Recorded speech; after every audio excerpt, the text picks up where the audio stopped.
I have been patiently waiting for the last speaker for the day, and so have you. Thank you very much. It's an honor to be here. I've been inspired this afternoon, and I want to thank those who organized TEDx and for inviting and including me. And also, I'm so proud to be part of a community that's caring and connected in Red Deer.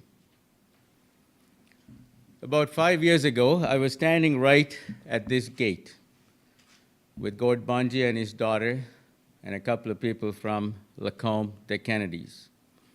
I was standing there and I had a sense of happiness and a sense of satisfaction that Central Albertans had reached beyond the borders and boundaries of their town and their country.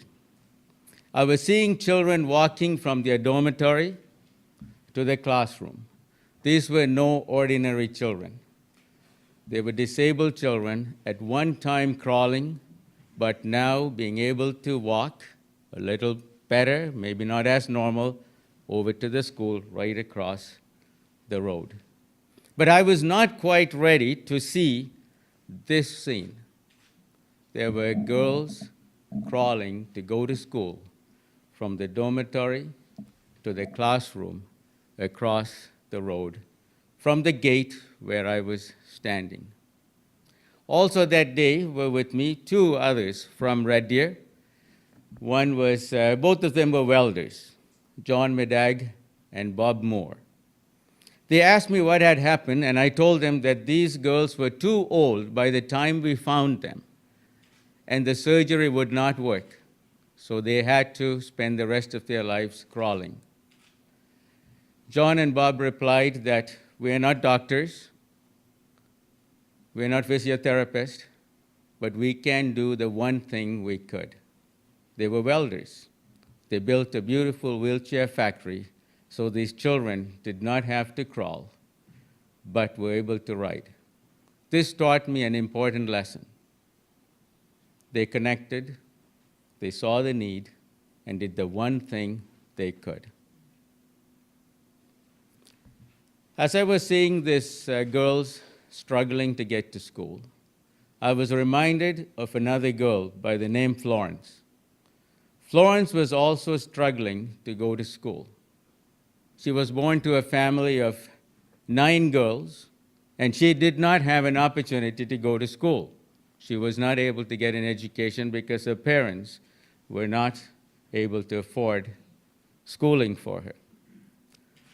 Arriving in her village were two young people from Canadian University College from Lacombe in 1947, 11 years before I was born. They found my mother and gave her a chance to go to school, which brought me to Canada, and believe it or not, I live in Lacombe and attended the same university college in Lacombe. Connections of the past can have a significant impact on your own life. But I also needed to be connected.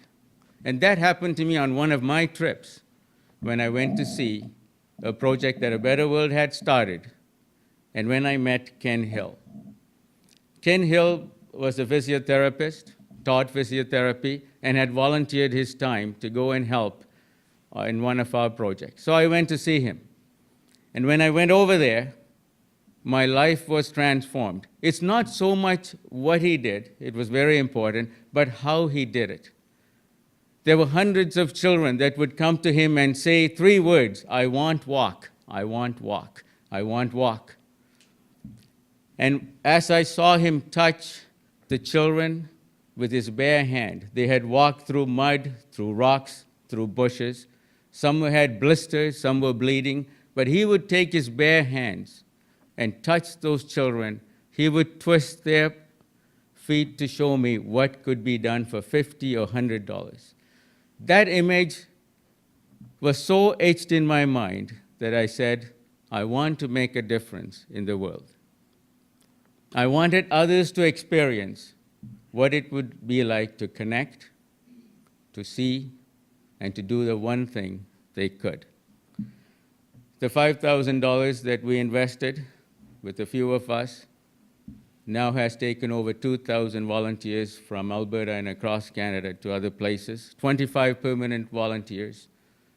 We try to do 100% of our project money always goes to the project in 14 countries, and our community has been generous enough to raise $23 million since the time we started. Why and how is what I want to talk to you a little bit today. Connections of the past. Because I'm in business and I have a business, I started thinking differently about charity and investment. Charity might be just giving.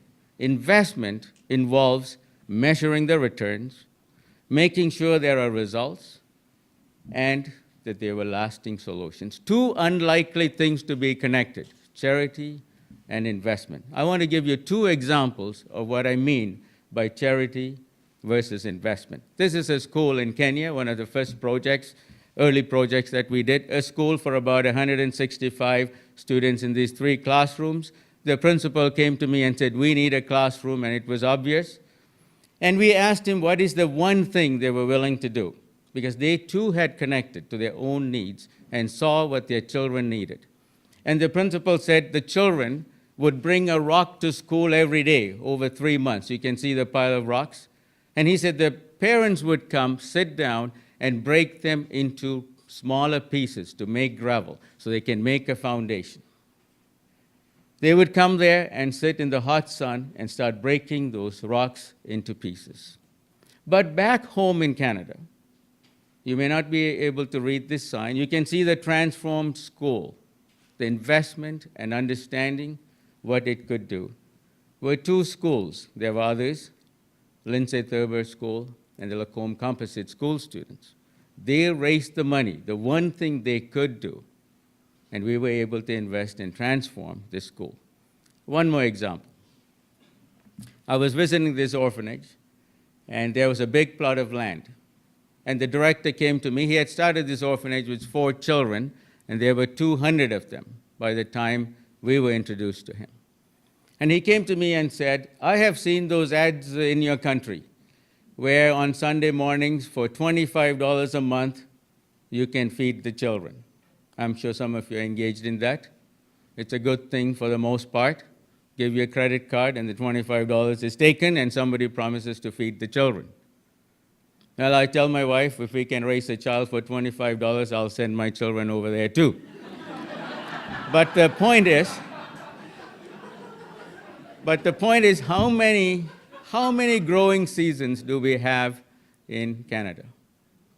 1, if we are lucky. How many growing seasons are there in most of the developing world? I come from one, so I know. Year-round. So why is it that people in this third world developing countries look to us for food? Our children should be on TV on Sunday mornings asking for $25 a month because we cannot grow any food. When I see the snow, I wonder where my groceries are going to come from. The idea is to invest. So we talked to the man, and within 6 months, the same plot of land turned into this. And the results are happy, healthy children with dignity eating their own food. If you're giving to causes, you need to hold us accountable for investment, for measurable results, and lasting solutions. How about the connections to the future? You saw a little bit about the past, saw the present, how to look at giving. I want to talk to you a little bit about connections to the future. 2 years ago, a young girl, 23 years old, walked into my office in my computer business. And I didn't know her, and she said she didn't know me that much either, had heard of me. And she said during her school years, she was inspired to make a difference in the world. She told me her story. At 13 years of age, she had to run away from home to get an education because her parents did not believe that she could ever amount to something and did not really believe in the kind of education that people are getting today. So Azalea and her sister Sarah left home and started looking for a place to go to school. Eventually, they made their way to Canada, and she was going to graduate. And she told me she was inspired and she wanted to give something back. But I was not quite ready to embrace the idea that she had about raising money. She said, I want to run across Canada to bring awareness to the needs of children in Afghanistan. All I could think of at the moment was organizational roadblocks I could put. I could only think of about an accident as she was running somewhere in the middle of Ontario. Nobody to follow her. There would be an accident, and what would happen to a better world? I would have to account for this. So I started setting up some roadblocks. While I was trying to do this in my own mind, I started thinking about another girl by the name Julie Anderson from Sylvan Lake, H.J. Cody School. In grade 10, she had come with her mother on a trip with me. And she had seen this school. She told me later. I didn't know much about it. But in grade 12, she had mobilized her entire school and raised $45,000 to transform this school that she had seen when she was in grade 10. Then they came to the grand opening and transformed that school into this, a group of young people from Sylvan Lake, Alberta. Connections is about the future of young people to make the world a better place. Julie is now at the University of Lethbridge. I was there 2 weeks ago. With the help of the president, she has launched another humanitarian cause, the Young People's Division of a Better World, to engage the youth. So when Azalea came back, I had removed as much of the roadblocks as possible, talked her out of running, but gave her some other ways to do it. This year in June, I was with Azalea and the Red Deer Advocate reporter Cameron Kennedy in Afghanistan. She opened her first school. She had seen the conditions of the school on a previous trip with me, and she was there cutting the ribbon with the Minister of Education and gave the gift of education to thousands of children, and she had raised $200,000. On Sunday, she's going back with the second $200,000 to live in Afghanistan and to make a difference while putting her interest in going to medical school on hold.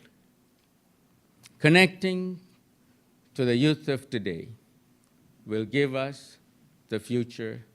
The world would be a better place. If you're a parent, if you're an administrator, thinking about putting roadblocks, if you're a teacher, you have the perfect opportunity to mentor and allow the young people to connect to the world. I see Everett Tate's here from a school. He has been doing that with some of his children. What is our role? We have a role. What can you do? You can at least talk to them and encourage them. Connect, see, do can be best described in this picture. There are some people walking across the river. This is how they would have to cross. I was there on a trip with Pat Romerman, who is actually here today. I didn't expect that he would be here. Group 2, he's from Group 2 Engineer and Architecture, an engineer. He was with me, has been with me on several trips. He saw the need. He connected with the people and literally connected the two communities by helping to build this bridge, using the talent and skill of local people with the expertise from Red Deer.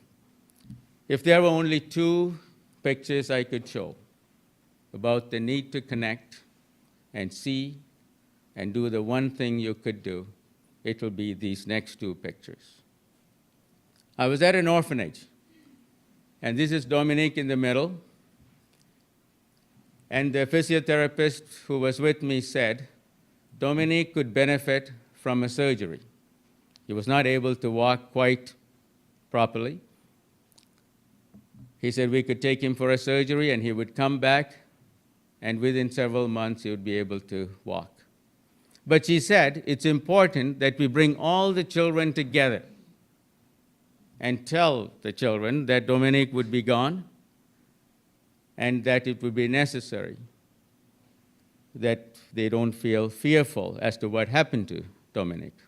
If a child goes out in an orphanage and you don't tell the rest of the children wonder, when would I be gone? What would happen to me? So we gathered all the children together, and with the help of a translator, she was telling the children, Dominic is going to go for surgery. He's going to come back with the cast. He's not going to be able to walk for some time. It was not even a few seconds. 2 kids rushed to him, and they carried him, and they were practicing how they would take him from place to place when he came back from surgery. It was a very powerful reminder to me that they didn't need an organization. They didn't need a committee to decide what to do. They didn't ask for a charitable receipt to do this. And the point is, they didn't understand surgery. They didn't understand physiotherapy. They simply looked at each other and said, we connect with Dominic. He has a need, and we will move him, and we will do the one thing that we could. My challenge to all of you today is, regardless of all the wonderful things we have heard, unless you can connect, unless you can see, unless you can do the one thing that you can do, the world will not be a better place. But if you do, the world and this community will be a much better place than it is today. Thank you very much.